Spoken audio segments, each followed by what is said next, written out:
Oh, guys, what should I watch? I don't know what to watch.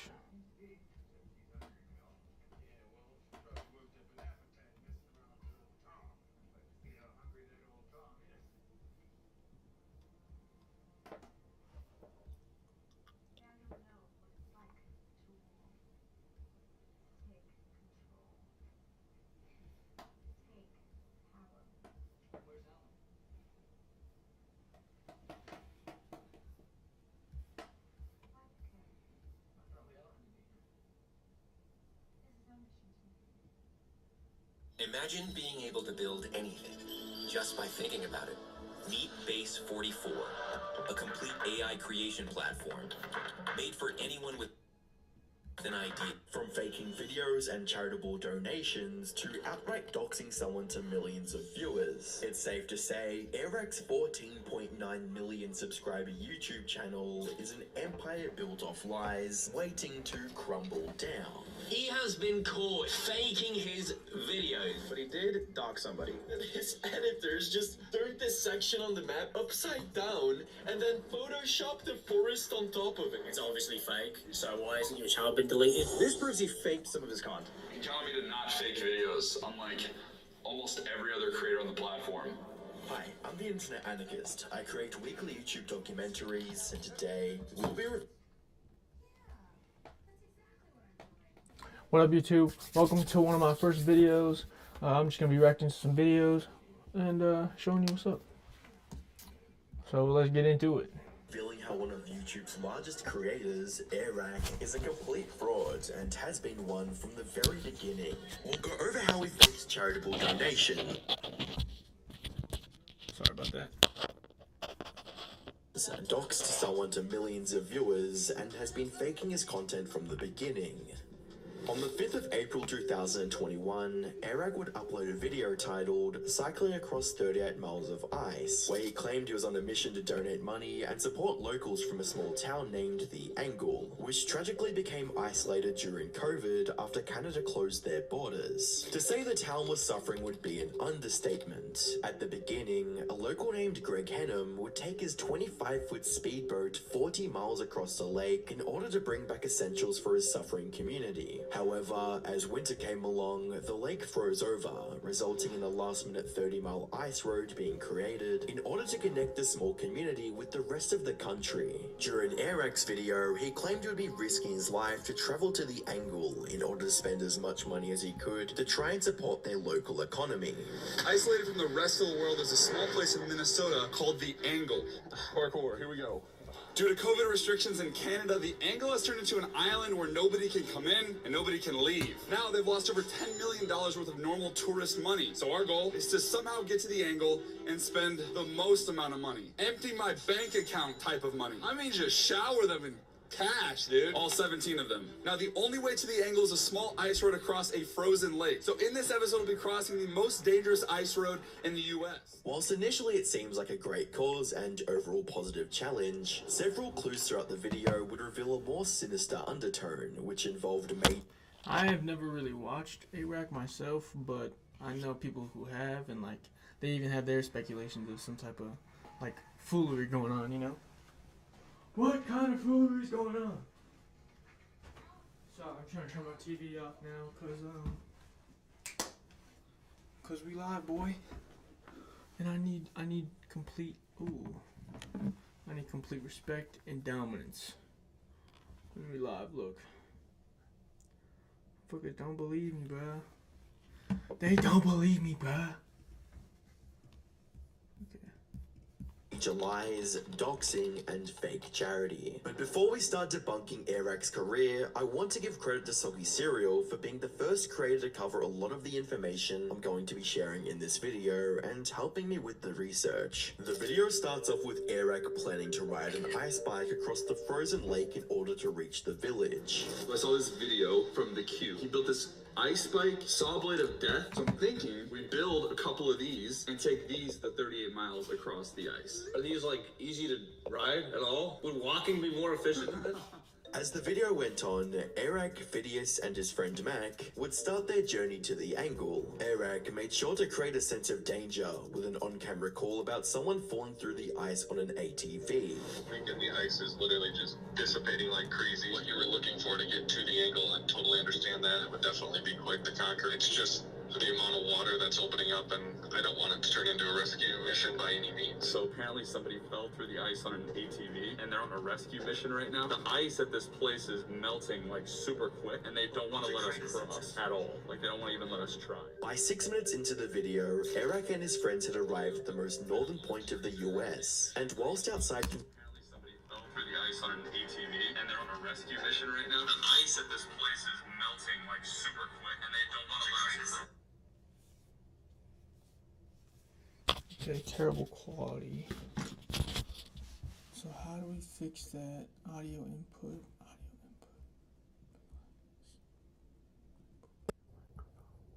No, that's not the mic. Default. I don't understand where this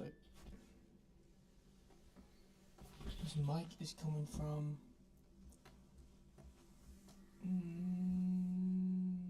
Oh, I need an external audio output.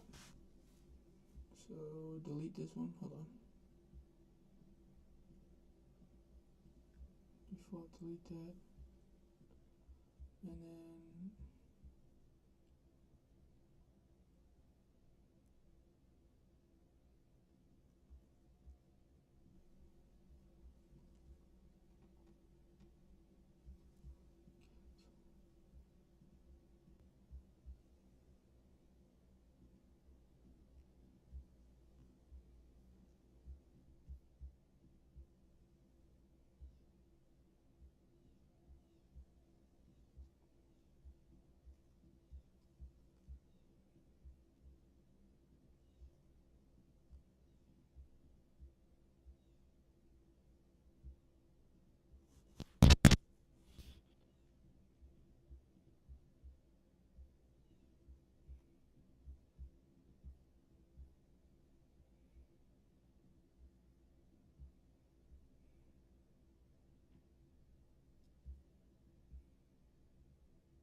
constructing their ice bikes, we get a view of the outside of their accommodation. Houston found us because I posted an Instagram story. Turns out this entire trip would be completely impossible if it weren't for Houston. Keep these buildings in mind, as they are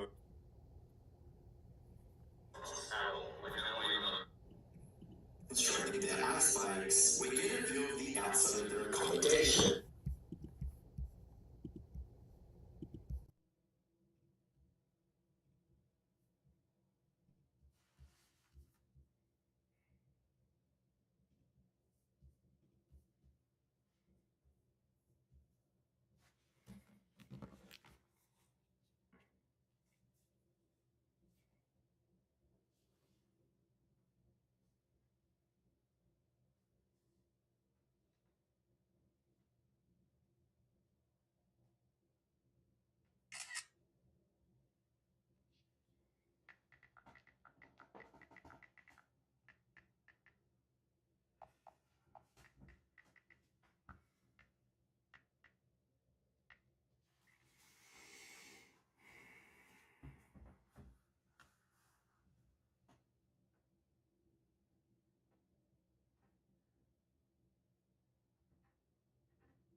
From faking videos and charitable donations.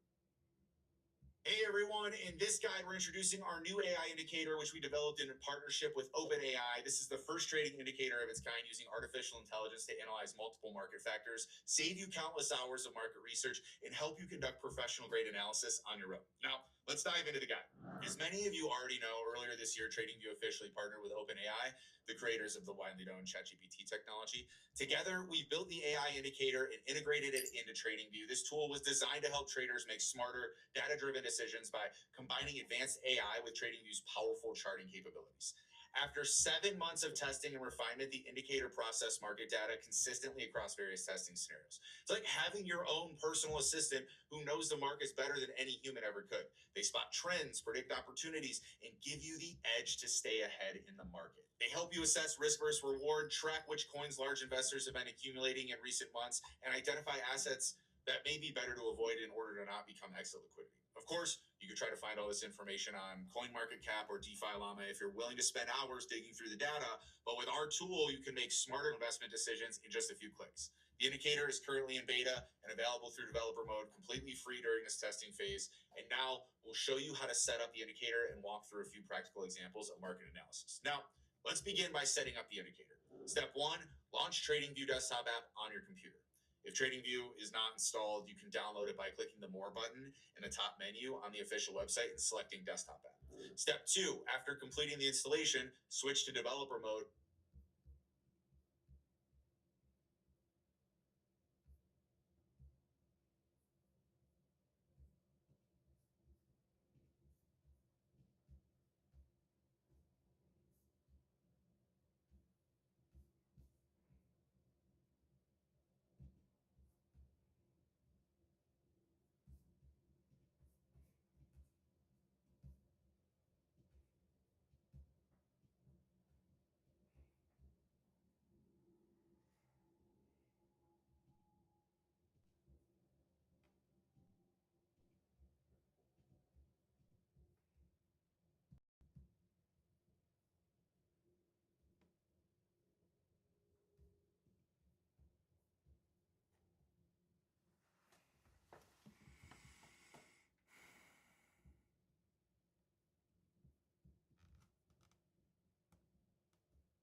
Hello?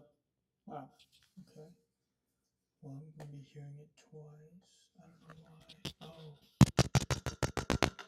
Because it does not have a mic connected. So monitor. Mute output. Oh, okay. Monitor and output. Monitor only, mute output. Hello.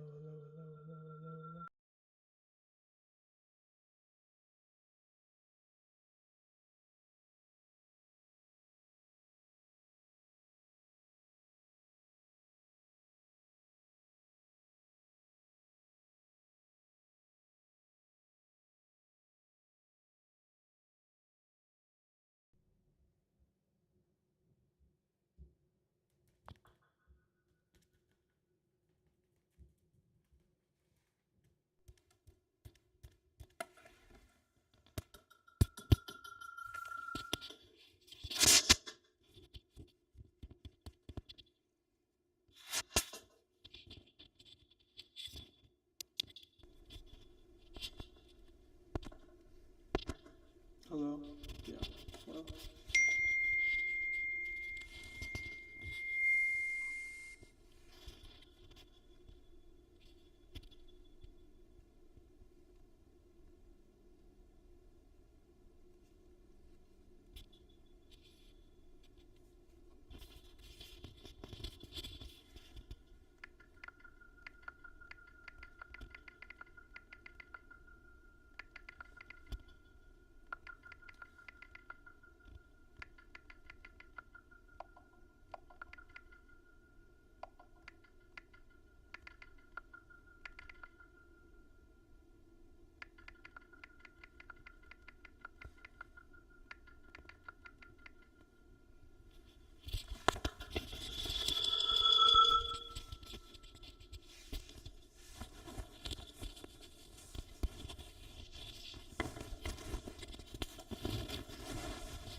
Hey. Yeah. Yeah, it's me. Are you silly?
An important clue to proving this entire video series to be horribly staged. After constructing the bikes, they made their way to the lake, where 8 minutes into the video, one of the bikes would begin to sink.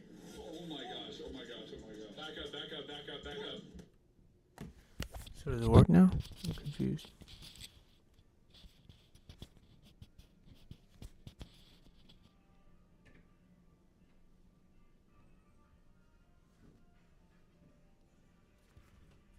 It's the lake, where 8 minutes into the video, one of the bikes would begin to sink. Oh my gosh. Back up. So does it work now? I'm confused. So it does work now. Seriously. Oh my gosh. Yeah, let's try to pull it up. Pull up. If we just pause the video here, we can see that one of the bikes are begin to sink. Oh my gosh. Back up. So does it work now? I'm confused. So it does work now. Seriously. Oh my gosh. Yeah, let's try to pull it up. If we just pause the video. At this point, the only part of the bike under the ice was the front wheel. However, with each video cut, it seems the bike becomes more and more under the water. Oh my gosh. Indicator, which we developed in partnership with OpenAI. This is the first trading indicator of its kind using artificial intelligence to analyze multiple market factors. See countless hours of market research to help conduct professional rate analysis.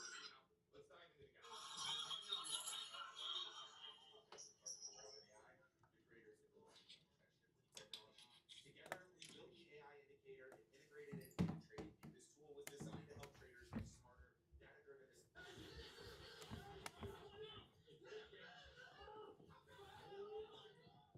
While based on the video alone, it would be hard to prove what really happened. Nevertheless, insiders confirmed that they dropped the bike on purpose, and the guy who was with them almost received a fine and almost lost his job. Following the sage sinking, the other bike they took along also broke, leading the trio to head back to their accommodation, setting up the first video in the series. The following week, on the 12th of April 2021, Eric would upload the second episode of the series, titled I Survived 24 Hours on Ice. It would be this very video that the live receptions began to unravel performance. The trio to get connected with the local pilots. So this works.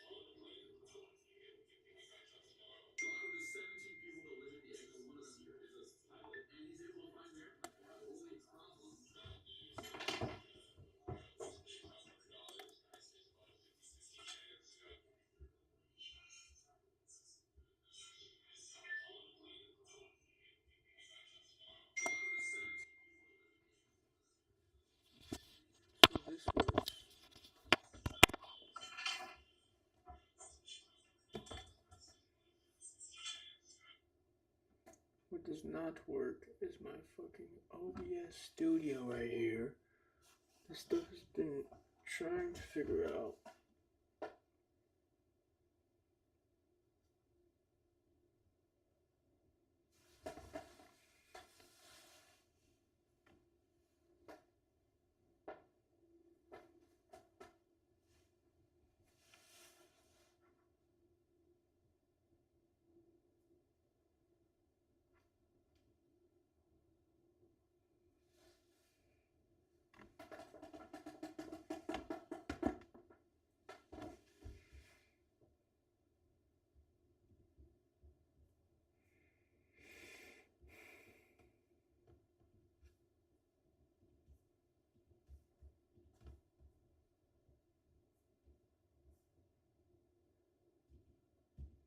So able to land on the runway because of the ice. So regardless, I have to pay him the $3,500. Following this, they would go on to explain how the pilot wished to stay completely anonymous due to legal grey areas with where they were flying. So this pilot guy has chosen to stay completely anonymous because this whole flying into the angle thing is in the gray area of what's legal. You wouldn't be able to put him in the video. He wants us to blur his face. After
After this, Eric and his friend Mac said this. To hide his identity, we agreed to call him in this entire video. Have fun blurring his face in the entire video, buddy. The reason I censored the name they quote agreed to use is because Eric and his friend Mac decided to use the real pilot's name throughout the entire video. And in Soggy Cereal's video, he demonstrated just how damaging this dox really was. I'm not going to leak the name of the pilot, I'm gonna censor it out of respect for him, but you can still find it in Eric's video. I mean, they f***ing chant it over and over again. Completely doxing the guy, because when you know that there are only a handful of private pilots in that exact area, then, well, leaking his name is like showing his pilot's license on screen. So much so that to prove a point, I just googled the name of the pilot with the location that they filmed this entire video in, which I'll go into more later on, and I instantly found the pilot. Another point Soggy made was how Eric and Mac continuously talked down on the pilot and made it seem like he had no idea what he was doing, even going as far as adding a fake voiceover in the edit to make it seem like he didn't know how to fly a plane. They also keep trash talking the pilot for some reason and just bullying him. Plane barely works. He's like talking up all this game about how sick he is at flying planes. Tries to start it, doesn't start. Surprise, surprise, is also completely disrespectful fake bullshit. See, according to my insider, and which I also suspected, this clip... Come on, stupid plane. Well, why don't you start, goddamn? Well, it's completely altered. See, this isn't what the pilot said. Eric asked someone to send him a fake voice memo so he could use it as a voice overlay and lie about the pilot getting pissed that the plane didn't start. You can count on me to not fake videos. Which is so messed up, especially after doxing him, so far so that the plane company they used now hates Eric for faking this entire section, lying about the plane not starting, and disrespecting and doxing the pilot. Anyway, after you tell me to not fake videos, pilot some more like a douchebag. Ask God for permission to play. Okay, so basically, so what we have here is someone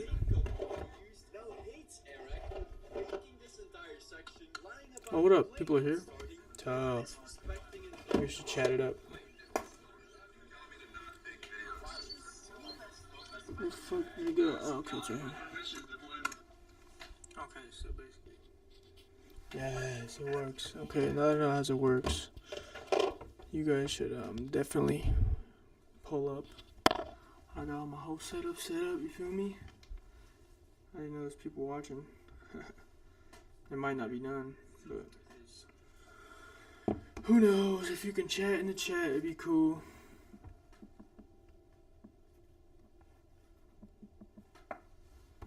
Yo, what up, 0123? Whoa.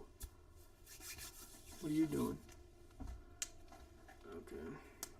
Let's continue the video. Turns to Eric and says, "How do I fly this thing?"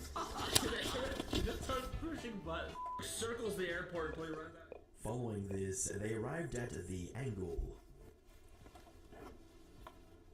Need to run Windows on your Mac? Parallels Desktop makes if it you simple can to chat in the integrate chat, Windows it'd be apps cool. into your macOS workflow. Install Windows in minutes and stay productive without hassle. Run the apps you need when you need them with full compatibility with the latest macOS and Windows. We did it. Let's go.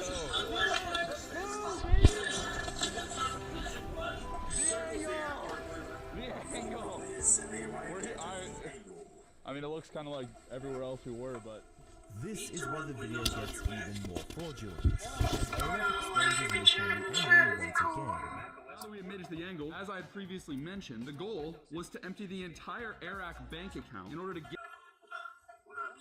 back to the lack of tourism in the angle. So we had a lot of work to do. Firstly, we reserved the nicest cabin at the nicest resort on the entire angle. Cost a nice little chunk. Pausing here, you might realize something. Remember their accommodation which I told you to remember at the start of the video? Well, this is the same place, meaning they aren't even in the angles. Instead, about 40 miles away at a resort named Sportsman Lodge. Keeping this in mind, let's just watch how willingly ARAC and Mac will outright lie to the audience whilst pretending they were helping a community in need. Firstly, we reserved the nicest cabin at the nicest resort on the entire angle. Cost a nice little chunk. Cool cabin though. We also got his own entire cabin. Cue the HGTV style cabin tour. Beautiful view of the lake. Have these giant windows. Sleeps 5 people. We only have 4. Later in the video, they head out to the restaurant where they begin to get recognized by locals. See if you notice anything strange about this conversation. Sticking out like a... Alright, so look. The only reason, I don't know if I can hear the mic or the stuff. I'm trying to get stuff set up.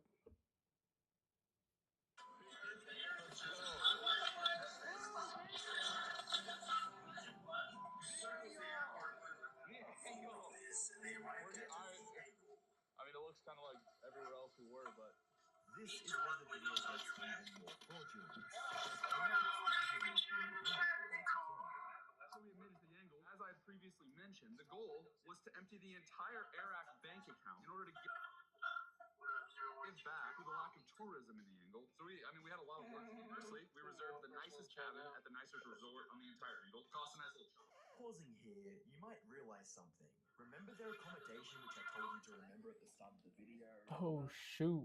Sore thumb by being here, because nobody from LA comes to Sportsman. We said that when y'all walked in, we were like, them guys ain't from here. In case you missed it, the local begins talking about how they stick out like sore thumbs. Following this, he mentions the location they really were at, Sportsman Lodge Resort. If you listen closely, you can hear the editor cut out his audio whilst the camera pans to ARAC doing a fake laugh. Here's the clip again.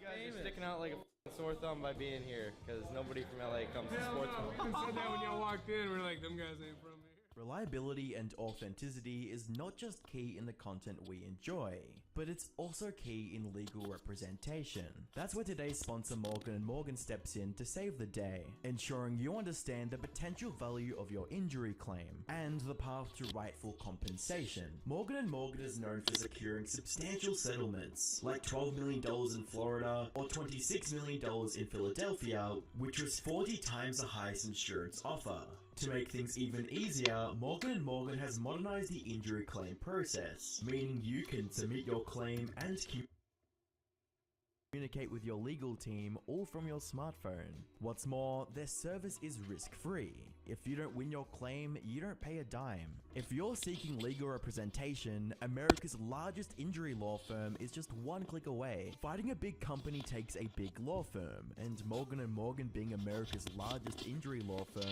you can trust that you're in good hands and that they're perfectly capable of handling whatever you need. You can start your claim over at forthepeople.com.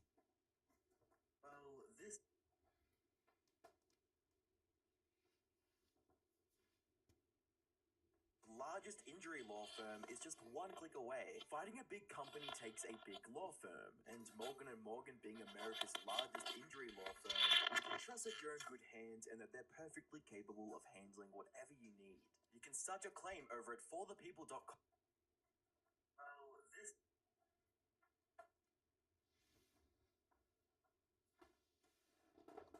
Largest injury law firm is just one click away. Fighting a big company takes a big law firm. Okay, so we have everything we need. A brighter light, there we go. More of a setup than a fucking anything else, you know? Move this up, okay. Now we're working with something.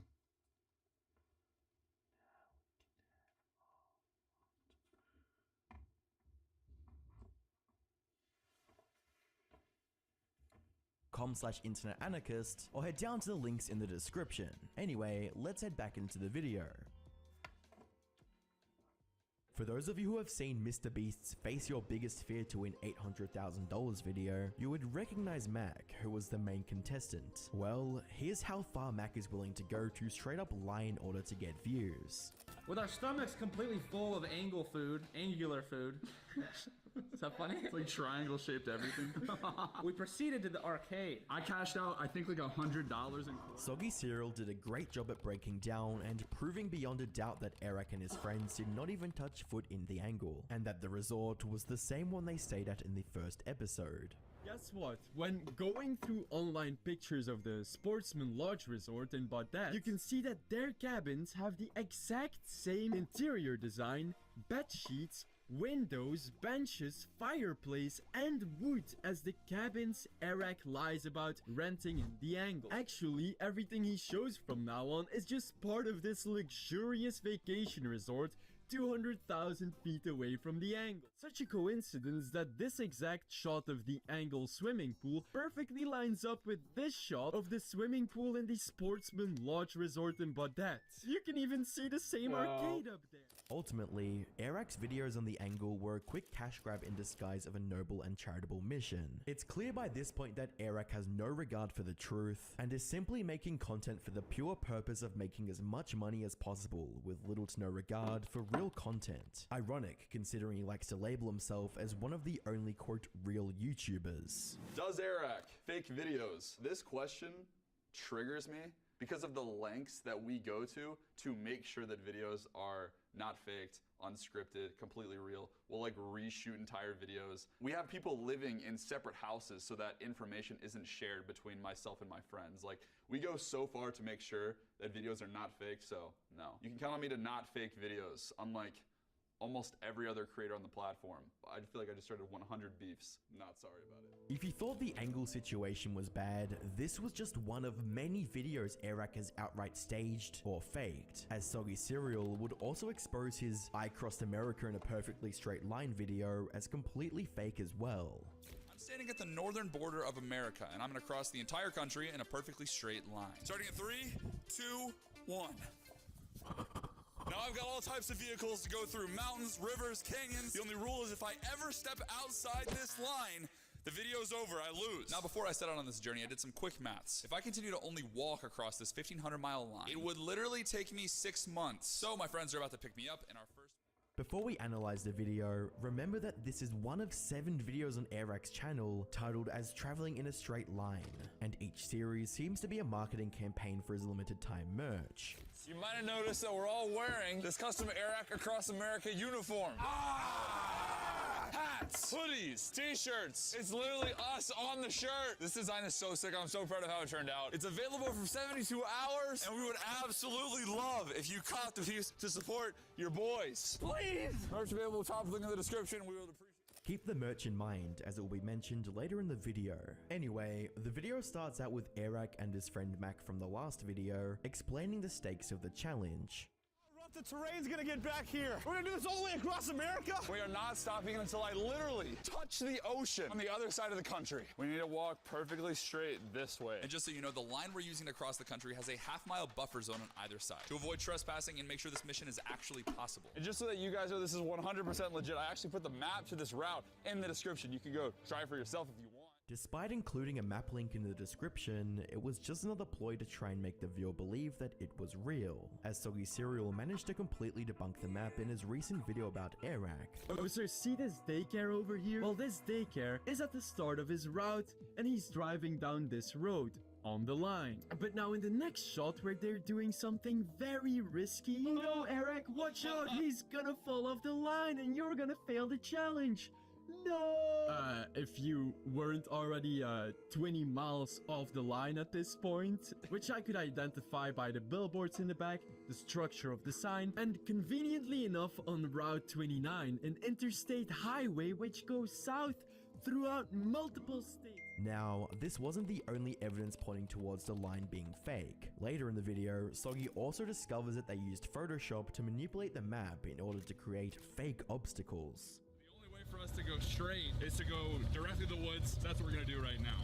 Oh, you might be wondering why you would cross a frozen swamp in the middle of the night. It's for the line! But also, this forest obstacle they talk about, well, it doesn't even exist. See, I knew that the editors of Iraq were only going to show him allegedly driving over screenshots of the route they linked in the description to make the video seem more legit. But I couldn't find this area anywhere along that route until I finally realized that his editors just turned this section on the map upside down and then photoshopped the forest on top of it. You can count on me to not fake videos. This is literally my specialty. This is what I do. They really screwed up there, didn't they? He really doesn't give a shit about either the line or the challenge and just wants to see his YouTube stats.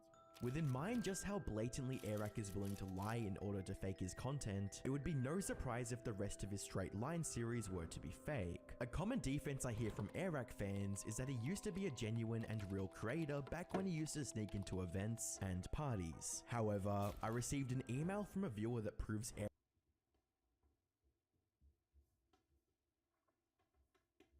Let's see, what should we watch, chat? What should we watch?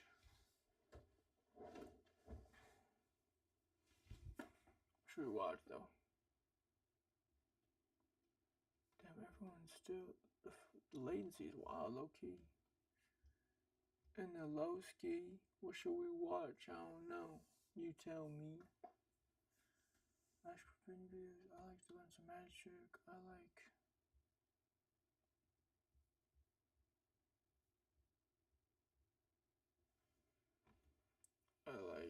I'm live streaming. How about that? How about I'm live streaming? Apple screwed up again, dude. Come on, dude.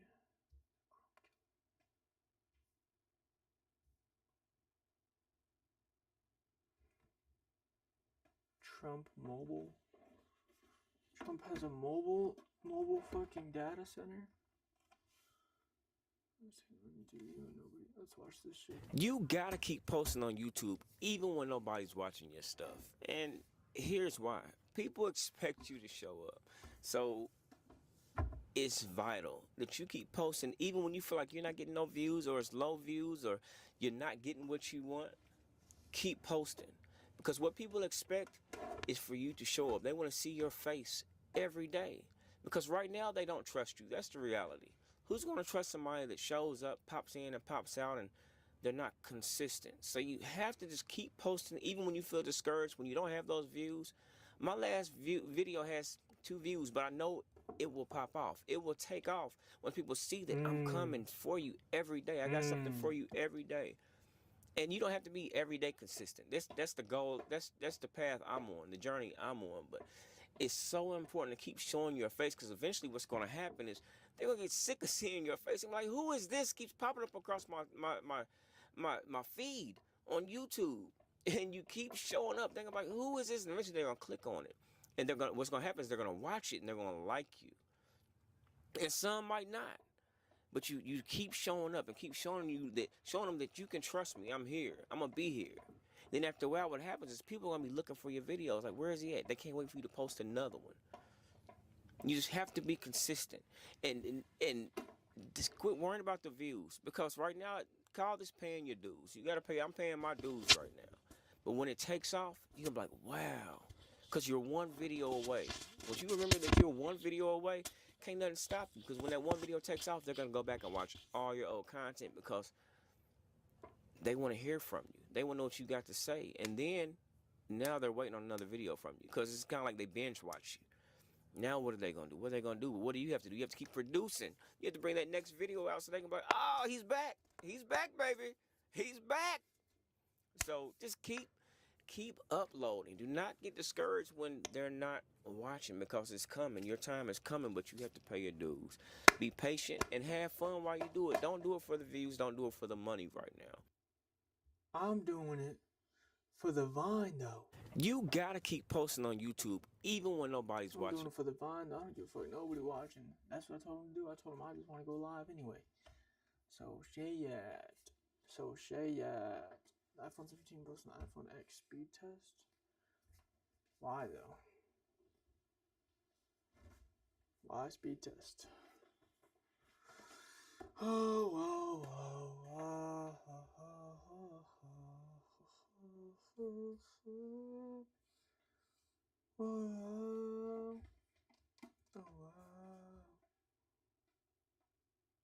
Nobody. Dang, why did this happen? Let's see what happened. Hype beast, hype beast. Yes, I love people. I love Los Angeles. Hype beast, gambling, fun, parties, good times, vlog squad, the vlog, 20 million views per video. I am awesome. Old man sad on TikTok.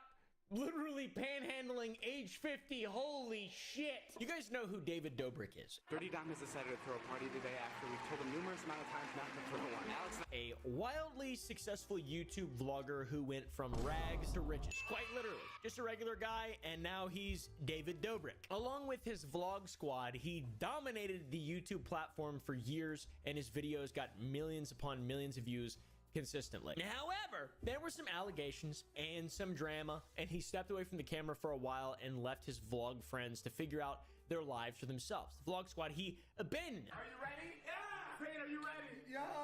Go for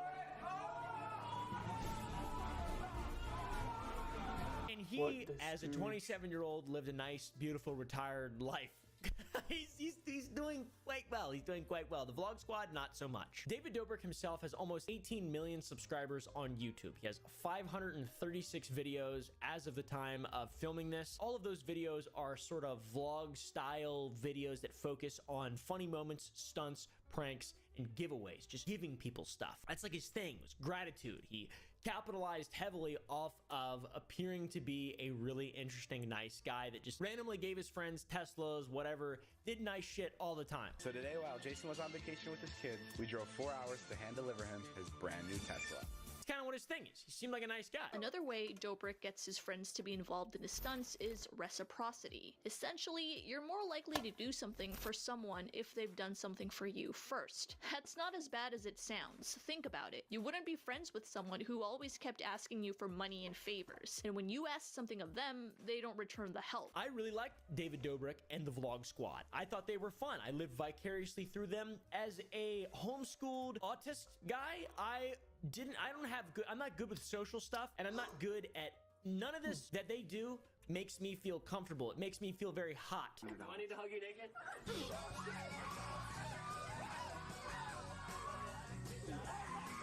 If I was in that situation, I would feel very hot and uncomfortable, and I wouldn't be able to do what they do. So living vicariously, it's something that I like. It's interesting. I've been wanting this since I was like 15.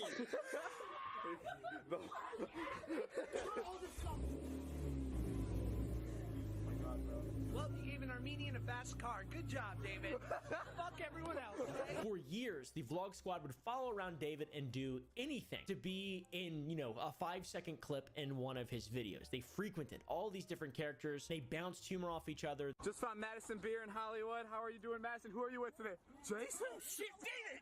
Get the fuck out of here, man! They put in fake fucking laugh tracks all the time, which actually, because I understand editing and I kind of can tell when shit's fake, there's a lot of fake stuff in there, but overall, there's a lot of success that came out of it. The dynamic of their group led to incredible success across every single front. You know, David, I'm always trying to get new money, so I thought, what's the best way than taking Hollywood tours to your house? Are you serious? What the Dom? This is my route! I mean, look at the views on this channel. This is ridiculous, dude. And this is before shorts were really a super popular thing, and he puts copyrighted music in the videos. The dude just cracked the system, basically. On top of that, all the videos, 4 minute, 21 second. That's funny, because it's like 420, but there's another one there, so maybe it's not. Maybe I'm just an idiot. Now, I personally have watched way too many of David's vlogs to be mentally stable and ever recover from that. Is this safe? I hope so. Oh my God. Holy shit! Yeah, baby! Oh, your teeth fell out. And like I said, this type of short form content was incredibly successful. Even though it was short, there were a lot of really interesting things happening in every single video. I may have just cut this guy off in traffic. God damn it. What the fuck was that about, huh? What's up, you fat pig? What, you don't see where you're fucking going? I wasn't even driving. Don't shut the fuck up, you fucking piece of bacon! Why'd I get picked up?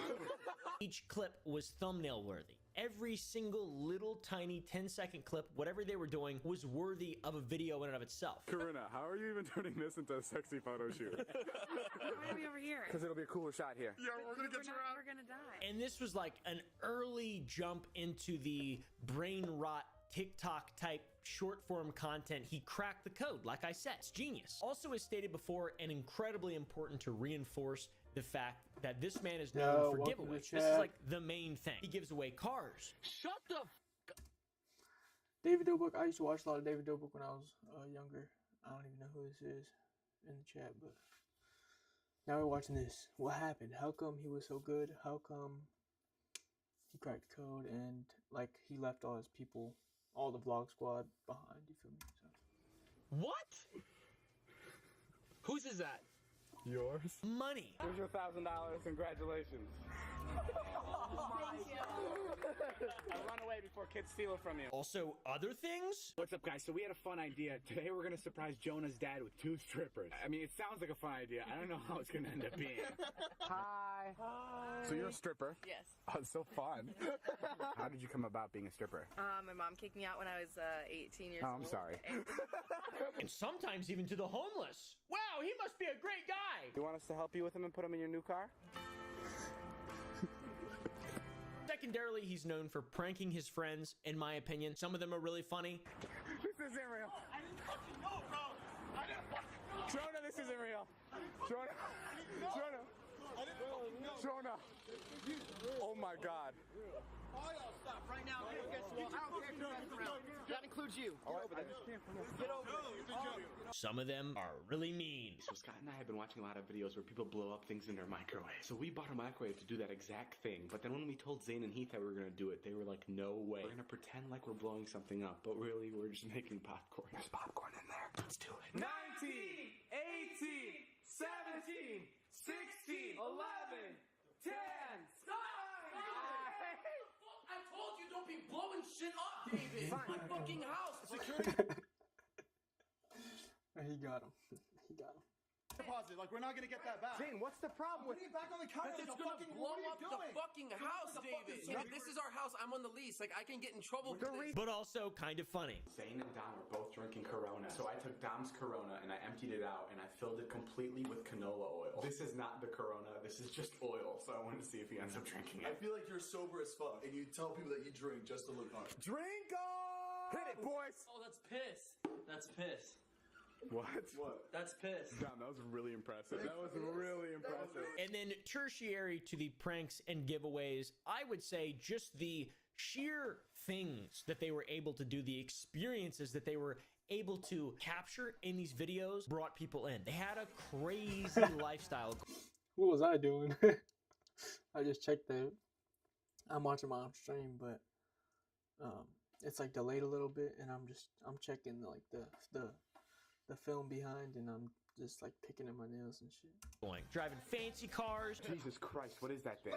$150,000 Lamborghini, my dude. How did you get a Lamborghini? Holy cow, this is awesome. Going to different countries. Hey guys, it's 7 in the morning, and we just landed in Colombia.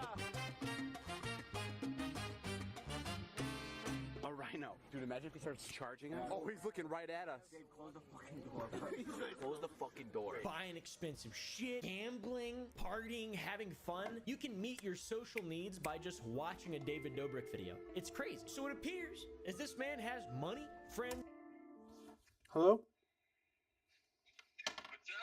What up? How are you? Good, you? Good.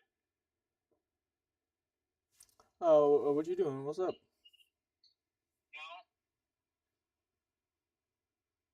I'm hanging out with Theo. We're in the car.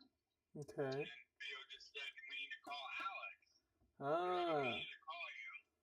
Okay. I need to call you because I want to plan to go to Dave and Buster's soon. Ah. Go to Dave and Buster's. Yeah, I mean, I don't mind. I don't really have a schedule. So I mean, whenever's ready for you, I'm cool. Cool. You still work at the hospital, right? Yeah. Yeah. Cool. Yeah. What's Theo doing right now? What's up? What's Theo doing right now? Just chilling? Oh, type. Hell yeah. That's fun. You guys only go to Dave and Buster's? Just chilling. Just trying to get some like content creation stuff on. You know, I've been doing some videography and all that stuff. Right now, I'm live. That's awesome, really. Yeah, I'm just watching videos and whatnot. There's like one person in the chat. Pretty cool though. I mean, yeah. When were you thinking? Well, I know Wednesdays it's like half price all their games. Yeah. So that's the best night to go. So maybe like next Wednesday or something. Next Wednesday? Okay. I could do next Wednesday. I don't think tonight would work. No, yeah, no, next Wednesday, yeah. I mean tonight. How late would we go? Till? I don't know, maybe like it's probably too late to go tonight. Go late. Okay. I mean, I could go next weekend, Wednesday for sure. Alex said he could go next Wednesday. Well, anyways, I know. Well, we're off this weekend, so we have the lake house, so and whatnot. So if you want to hang out sometime this weekend, we'd like to see you. Okay. Bet. You're free. So. For sure, I'll try to get Jasmine off my back for a day or two, a couple hours or something maybe. Well, maybe you guys can come for dinner or something. Oh, for dinner. Let's see. Come over for dinner. I'll ask her. Saturday Saturday night at the lake house. Oh my god. Yeah, I mean, yeah. I'll talk to her. I'll text you. Okay. This is what adults. This is how adults we make dinner plans. Oh, okay, adult stuff. Okay. I'm getting there then, huh? You are, yeah. That's cool. Alright, we'll talk to her about Saturday. Okay. And then next Wednesday, yeah, I'll tell her I'm doing something. And then yeah. I don't think after dinner tonight is gonna work, buddy. Just because it's really short notice. So. But alright, man. Alright. Well, good to hear your voice. So. Yeah, you too, yeah. It's good to get this call. Yeah. You sound different. Alright. Have a good night. Yep, you too, man. See you. Alright. Yes, you're the only one in the chat. I would like to talk if you down. Because it don't matter. I mean, okay, let me play the video. Sorry. And a kind heart. But there's a lot of that's not all true. That's not all true. Maybe he's got money and maybe some friends now, but he stepped away for a while, and this is why. There was a bit of a toxic environment going on behind the scenes with alleged abuse, amongst others. Oh, thank you. Thank you. You too. Happy Halloween also as well. What do you do anything special for Halloween, or are you just chilling? And are you subscribed to the channel, or how'd you find the stream? things. We'll break down the David Dobrik allegations to understand the full story in a few different little subsections here. A, the cult-like environment. That's weird. There are a lot of allegations against David Dobrik. Nothing absolutely horrible. Really, I wouldn't say like no crimes or any shits like that. There's some pretty bad stuff. These things go from manipulation of his friends to just abuse them and hurt them for his own financial gain, or just doing like pranks and stuff that maybe people in his little cult wouldn't have okayed if they would have known the full story beforehand. Alleged. It's all alleged. It's very internet drama type shit. But the main point seems to be a horrible cult-like environment. That is the primary source of allegation and drama. David Dobrik allegedly treated his friends very, very, very poorly. He was able to do this by giving them a sense of clout. They wanted to be implemented into the vlogs because of how many views they got, and they could create careers by doing weird shit or letting, you know, David film them hurting themselves or just being fools. In combination with authority, David also uses social proof for persuasion. The principle of social proof is that when one is unsure of what to do in a certain situation, they will look to others for the correct behavior they are supposed to be doing. It was absolutely an environment in which people would do things that they normally wouldn't do if they had respect for themselves. They would embarrass themselves to stay in the favor of David, to go in the vlog. He would also manipulate people into doing things that they didn't want to do. This is a problem that a lot of people had. He would give someone something, a gift, and then force them to do some shit like playing drums on a bucket in the street. When you go on Hollywood Boulevard and drum on these buckets. You're my assistant, you have to. No, I don't. Did you cheat on me? What? What are you talking about? I made a goose. Get out.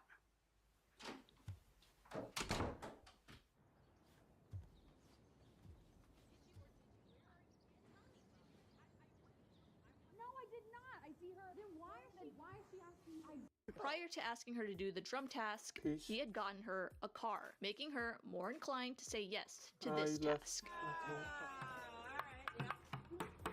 Or shooting them with a paintball gun. If I give you $100, will you let me shoot you with a paintball gun once within the next week? Okay. Yeah? Okay. It can be any time. It can be any time. That was good, huh? Yeah, that was fun. You want to go double or nothing? What's double?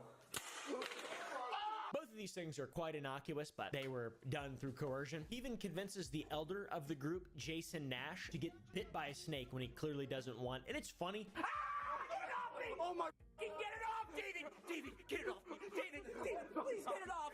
Please get it off! And he coerces him by saying, "Look at the comments, the last few, they're like you way more." It has to be someone that the audience can relate to, who they see every day. And You. that's you. Yeah, you. They love you more. No, they love you. No, You you're the should- guy they love. You should read the comments in the last video. So look, it didn't hurt him. It just made him bleed. It's a great manipulation tactic. He's just making content. That's what it appears to me. All this, not so bad. But when it combines with a bunch of other stuff, it starts to become a problem for a lot of people. Now on to the more specific gift giving part. People can't afford things that you give them sometimes. If you give someone $100,000, they have to pay taxes on that, by the way. Just even if it's a $100,000 car, they have to pay taxes on that because it's still a transaction of monetary value. So most people that are given things and they're not millionaires, if you give someone a $75,000 Tesla, it's going to cost a lot of money a month in insurance. If you live in a shithole state, there will be personal property taxes. Also, just the amount of the vehicle itself. They're good gestures, but like you can't really just give people stuff and then that's that. The government has to take a piece of it, which is wrong. And I say we bring back guillotines and tarring and feathering. What do you guys say? Yay! It's important to note all of this because most of the people that he gives stuff to are not millionaires. They're not people who can just absorb a $40,000 tax on a $100,000 car. In the following vlog, there's a bit of a bit that they're playing up, which we can look past a little bit, but the vlog squad members bought luxury watches, and this fella, Heath, this guy, Heath Hassar, he says that he spent 85% of his bank account on an $11,000 watch, which is stupid. How much money is $11,000 to Heath? It's a lot, right? That's like half his bank account, That's more. That's 85%. No, of your bank account? Yes, sir. Congrats. These people are not geniuses with their money, and they're obviously leveraging themselves in ways that are unhealthy because of David, and because they can maybe lean on him if they fall on hard times. They rely on this man. The whole vlog squad relied on David Dobrik 100%. Heath's 30 years old now, and this video was 6 years old, so 21-year-old David Dobrik was putting this financial responsibility on a 24-year-old, which it's fine. I mean, 85% of a bank account being $11,000, that's like a $14,000 bank account. That's pretty good for a 24-year-old, in all honesty. That's pretty good for most people. Shit, bud. That's not bad at all. Also, the title of that video is how he lost $48,000 in one night in Vegas. So they're very stupid, just in general. Do it for the views, though. That's the mindset. That's the idea. Do it for the views. YOLO! Spent $400 on a sweater. I won fucking biggest. To fucking meet the people. That's the mindset. The people before they go live. And quite frankly, that's the mindset I'm living with right now, guys. I gotta have people on here before. So this I guy's a realize cult I leader, have people on here, which is wild. Which is wild. What up, yo? I'm live. Yo. Can I start an audio? Oh, I already have an audio mic system thing. Huh. Video capture and the DJI mic system, or what? Huh, interesting. Or is it just the same one? Audio input capture. Oh yeah, they go off the same thing. So, how do I tell people they're watching?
I might be overanalyzing this clip from Jeff Wittick's documentary or video, whatever the fuck it is. The fact that he knows that he is the one in control and he's the one getting all these people to have the do it for the vlog lifestyle, and that is like a requirement for those people to be around him, is a massive scary red flag. It may be overanalyzed, but probably not, because Jeff Wittick, like I said, is suing him and does not want anything to do with David Dobrik anymore at all, which is fair. I might not be overanalyzing though, because he is being sued. He's being sued by State Farm Insurance. I assume in regard to the entire Jeff Wittick situation, I don't assume that is exactly what's happening. David Dobrik does not want to settle and end this whole thing, because if he did, it would make him look super fucking guilty. Jeff even had something to say about this in his little weird video that he did.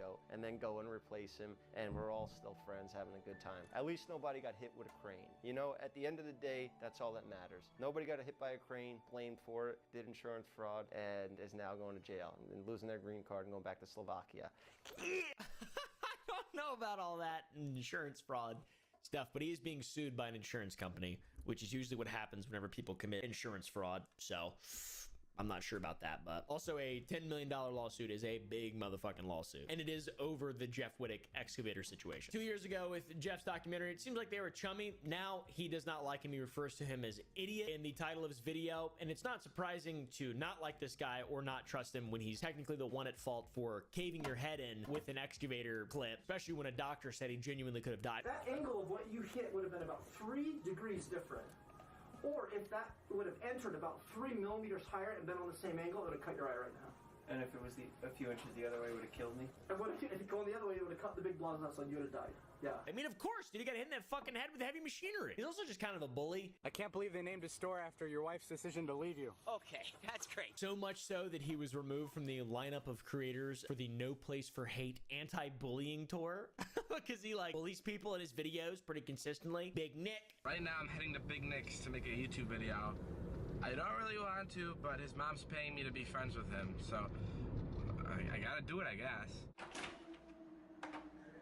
What's up? He bullies Jonah for being a fat guy. Yeah, we're going to the apartment. No, fuck you guys, bro. Don't fucking leave me here, bro. Jonah, it was your fat ass that busted the car. Notice how the side that you were sitting on is busted. He bullies Gabby Hanna. So how often do you exercise? Every day. Every day? Mm-hmm. So I shouldn't even try, right? Which is fair. She's kind of gone off the deep end a few times. His bullying's not that funny, though. It's better when commentary channels do it. The whole Jeff Wittek situation is like the true bad thing. That's like the pinnacle of all the bad shit. Now on to the absolute worst part of the entire David Dobrik Vlog Squad situation that doesn't necessarily directly involve David Dobrik. So I'd say the Jeff Wittek lawsuit thing is probably the worst, biggest cherry on top for all the shit going against David Dobrik. But there's a much scarier, more serious, larger thing. By the way, the Jeff Wittek thing is incredibly serious, but this is really bad. This one's like, well, they're both really bad. They're both fucking bad. Let's just get into that. If you are familiar with the Vlog Squad, you've probably heard of a fella named Dirty Dom. Dom! Hey! Dom, what's going on? I know you told me to bring all the girls that I hooked up with, but I could only get half of them. This isn't half of them. What's this guy doing here? I don't know, bro. It was a crazy ass night. Who's in David Dobrik's videos and in the Vlog Squad. He's this guy. David, new business! Check it out! Dirty Dom apartment tour for $50. Awesome. No sex. That's good. Oh, hold on. Unless you're down.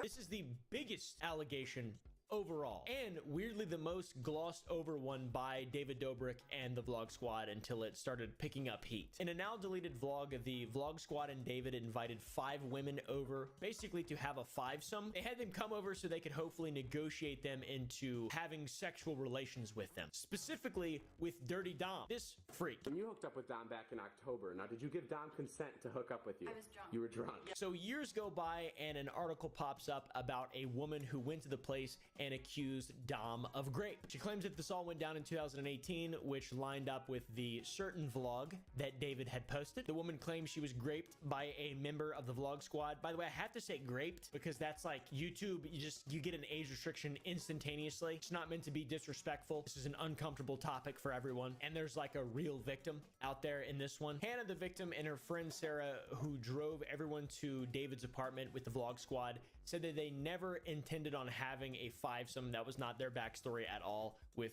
Dirty Dom especially. But in David Dobrik's voiceover of the deleted vlog, he claimed, by some stroke of luck, a master negotiating Dom made progress with happy upbeat music. Very disgusting. I can't show the video, obviously, or he'll give me a fucking privacy complaint, I'm sure, or a copyright takedown or something like that. Here's the audio. By some stroke of luck and master negotiating, Dom made progress. Hey, Dom? We just need to get in there and do a head count for the vlog. Okay. Very creepy behavior. Dom's a creepy guy. Small things like this. It is my understanding that he is a fuckboy piece of shit. Are you kidding me? Wait, a three-way? Wait, how many people are there? Okay, guys, no more. We gotta take Dom back to jail. This is like a drive-through for you. I love how you were making out with like 6 girls, and Jonah's over here with his remote-controlled car. So all this stuff came out, and David Dobrik made a video talking about consent on his Views channel, not his main channel. I want to come on here real quick and address some conversations that have been going on the internet. Consent is something that's super, super important to me. Whether I'm shooting with a friend or shooting with a stranger, I always make sure that whatever the video I'm putting out, I have the approval from that person. And he kind of addressed the entire situation and has 7 million views. I don't know why you wouldn't post that on the main channel. To be honest, it's pretty important. He commented on a lot of stuff. He commented on the Dom situation. He also commented on the Seth situation in which they manipulated this fellow into kissing pranks. Imagine being able to build an app with your name on it, just by thinking about it. Meet Base 44, a complete AI creation platform. Describe what you want, and watch it take shape. Sorry to Seth, because like I said, I would just want to make videos where everybody in it, you know, whether you're participating or watching, is enjoying and having a good time. And I missed the mark with that one. And I'm really sorry. I truly, truly am. People are upset because he sort of glosses over the rape allegations against Dom. These are all allegations. It's important to note that. He alludes to Dom and mentions Dom, but he glosses over it. He says he distanced himself from them and does not align with some of their actions, but it wasn't enough for people, obviously. And with people in my life that I don't film with anymore, like Dom and, you know, the other people that I no longer film with, I chose to distance myself because I don't align with some of the actions, and I don't stand for any kind of misconduct, and I've been really disappointed by some of my friends, and for that reason I've separated from a lot of them. Then after a lot of pushback, he finally made a post to talk more about it. Finally made a post to talk about it, did he? Finally made a post. Finally made a post.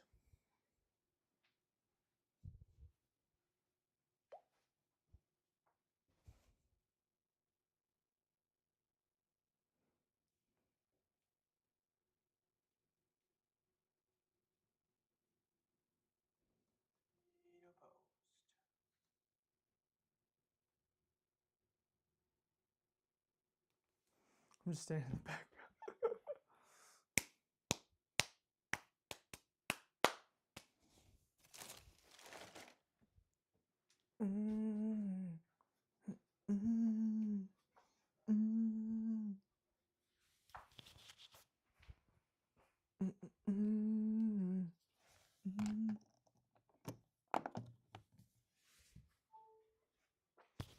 The Met Gala.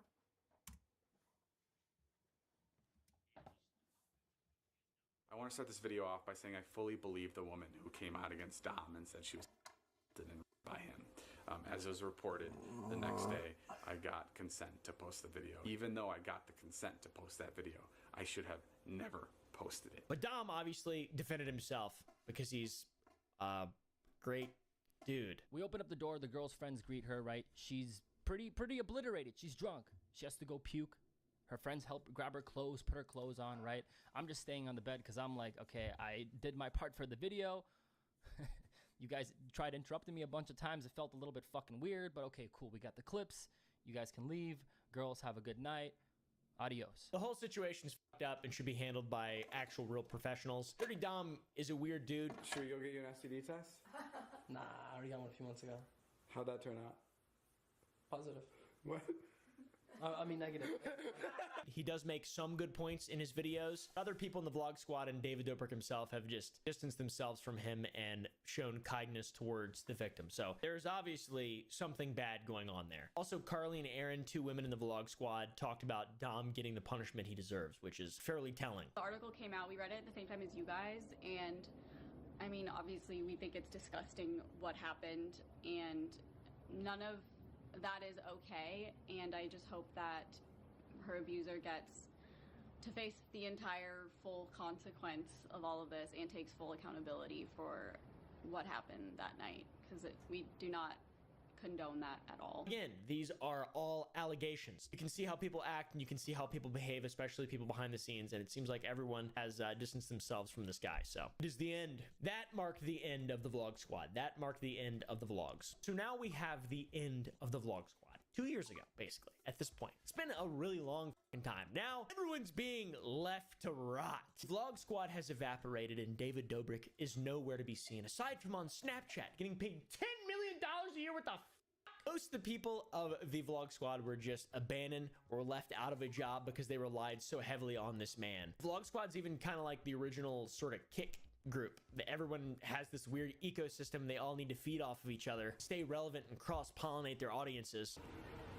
This is like hanging out with frat dudes. And when Father Dobrik decided to stop posting, it hit hard for everyone, especially Jason Nash, the elder of the group. I'm Gentleman Jason, and this is Jay from Prehistoric Pets, and we're here with one of the friendliest reptiles around. I'm going to show you right now what a Nile monitor is like, and truly, what an amazing animal that it is. Check this out. Look at this. You see? Ah! Oh, my God! Oh, God! Oh, shit! All the footage dried up, and so did their stable incomes. Seems like Jeff Wittick is the one who has made the most of this entire situation. Is there something I should know? Obviously, yeah. We're crossing the U.S. border with a bunch of drugs. He's doing very well. He's a pretty funny guy. He loves Logan Paul, though, which is weird as fuck. So what's going on? You're not doing any interviews or anything, or are you waiting to get a haircut first? No, I haven't done shit, and I also don't feel like doing shit. I have a real negative outlook of the press and media lately, and so I've been avoiding it. Just me. This is the only guy you could trust right here. That's right, Jeff. Jeff's barbershop. Jeff Wittick is doing the best. Jason Nash has taken it the hardest. He's dealing with some incredible financial hardships following this. He's a 50-year-old man who panhandles on TikTok. I know you're not boring. Or, Fraser's got in the building. A little early, Fraser. Try again. There you go, Fraser. Three more. Carson, yes, target. Double, get ready for double. Three charge, go. He's been paying his bills in a way that I cannot imagine he is proud of, and it's literally begging on TikTok Live, not working like a normal job or anything like that. His friends send him galaxies. It's really sad to see. Like, it actually makes me upset. I did it for Jason. Wait, you what? did it for Jason? Yeah, I gave him a galaxy. Oh, you should have seen his reaction. He was flipping. He was doing backflips when I said that galaxy. What's a galaxy equivalent to? It's like $20, yeah. But dude, kids are gonna run their parents' accounts. That's so mean, bro. That's so mean. Why are they laughing so fucking hard? Trisha Paytas, who also dated Jason Nash. By the way, I love Trisha Paytas. I don't love Trisha Paytas, dude. What the fuck? Why did I say that shit? He used to do math. Thanks. Let me make sure. He said Trisha Paytas. He said I love Trisha Paytas. So why did I say that? Dumb shit. Paytas. Math. Typical Trisha fashion, within 5 minutes of the podcast, Trisha admits that on her birthday she was on math. Okay, yeah, she was on math. She likes math, so that's, you know, maybe she doesn't actively like math now, but she did at one point like math, which is more than I've ever liked math. She mocks him though, as you probably expect. Is it worth a galaxy? You know what I mean? Is it worth, you know? And again, I literally, like, you could be like an actual panhandler on the street and I won't judge. I'll be like, if that's what it's come down to, okay. Hannah and Jeff talk about him, mock him. Have you seen Jason Nash on TikTok Live every day begging for money? Yeah, I see clips of it. I see like YouTube videos where people. I would rather him have an fans. Like every day I get on my TikTok and every hour on the hour, Jason Nash is live. Kids. Like he doesn't see them. He's live thanking people for roses 18 hours a day. Alex Ernst mocks him the fucking hardest, by the way. I would have continued this vlog a lot earlier if I didn't have a job. Yeah, some of us have jobs. Some of us work for a living. I'm gonna be live on this app all day today, guys. And Warner, let's go! Yes! Send me another galaxy. Send me 3 galaxy gifts, and I'll take my shirt off for 3 seconds, guys. Come on. Pretty rude mocking, but Alex Ernst is pretty funny. I'm Alex Ernst. Do you like free stuff? Yeah, you do? Good! Today I'm gonna show you how to get snacks from a vending machine for free. Right here's the vending machine. I'm gonna push up on this, cover a sensor with my right hand, and I'm gonna press G, F, 11, 12, 14. Push for money return twice. 1, 2, and then I'm gonna fucking... All the people of the Vlog Squad are just mocking Jason Nash. It's really sad for him to see. Because it's like, he says it's a job. It is, I guess, a job, but it's also panhandling on TikTok Live. Like, literally, he's not doing anything. He's just talking and asking for money.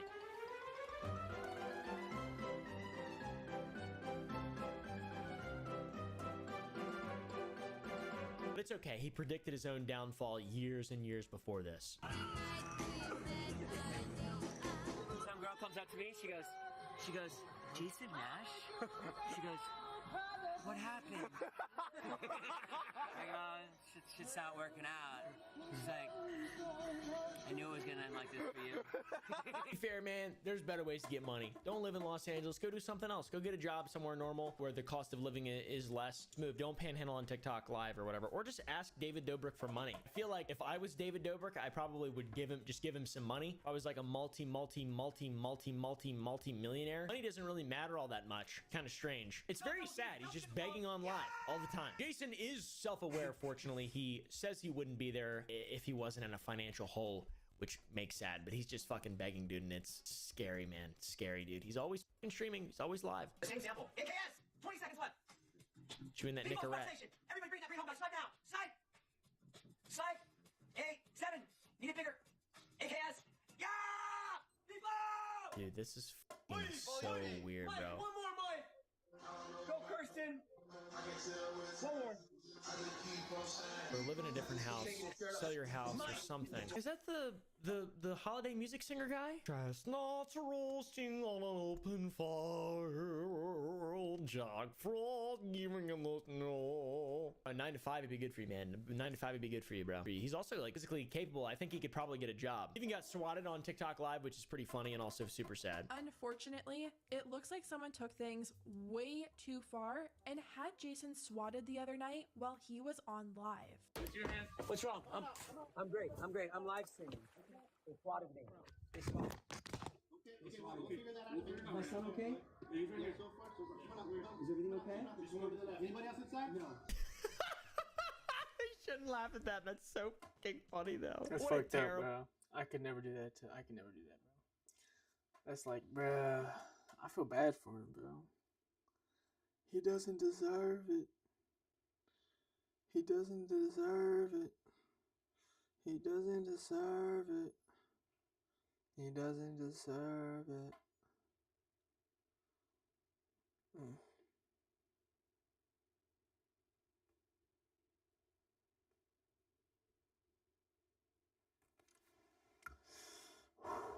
Terrible, just society moment, man. People swat his house. At least he won the TikTok Live against the Dobie brothers.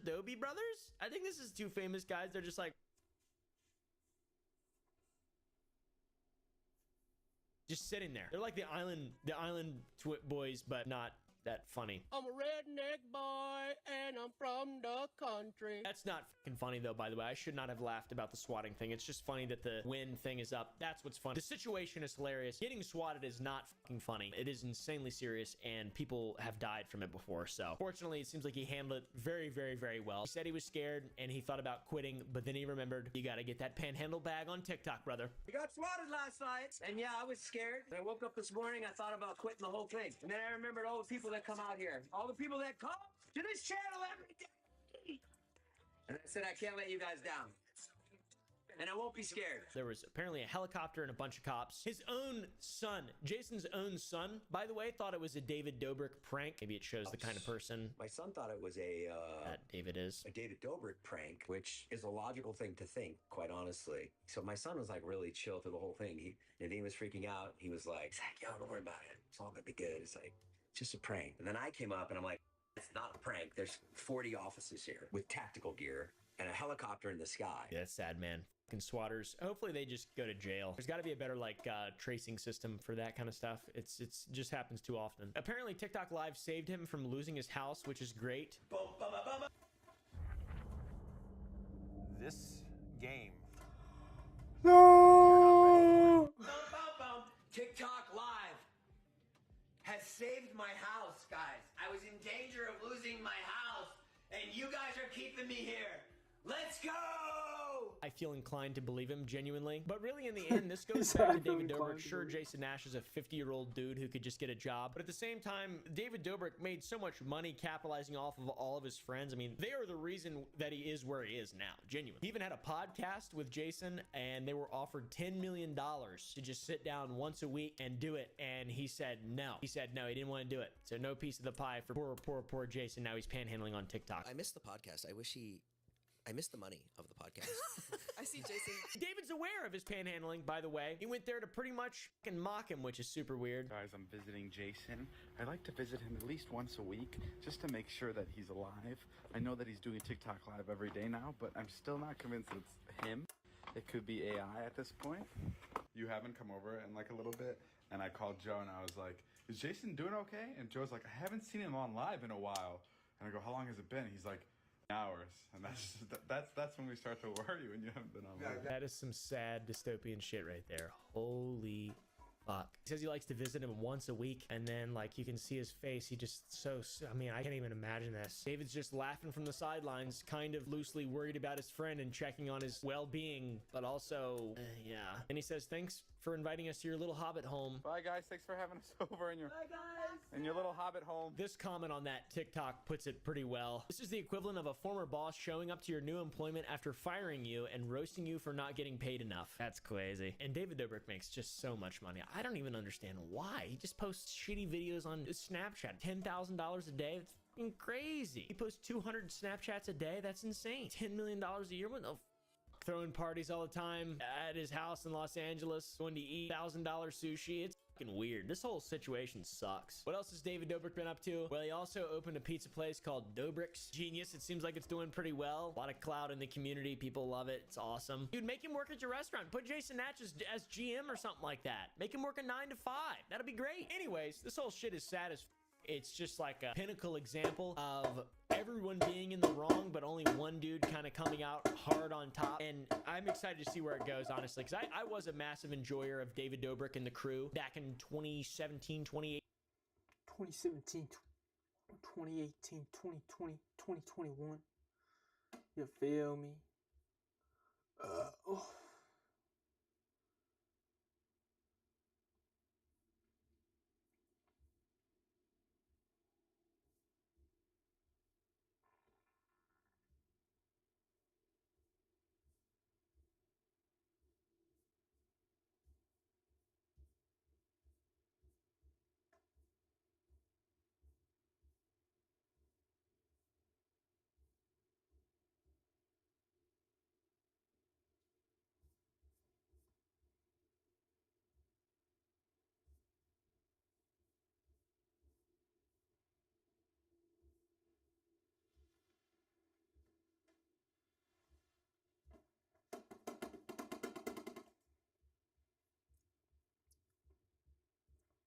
All right, man.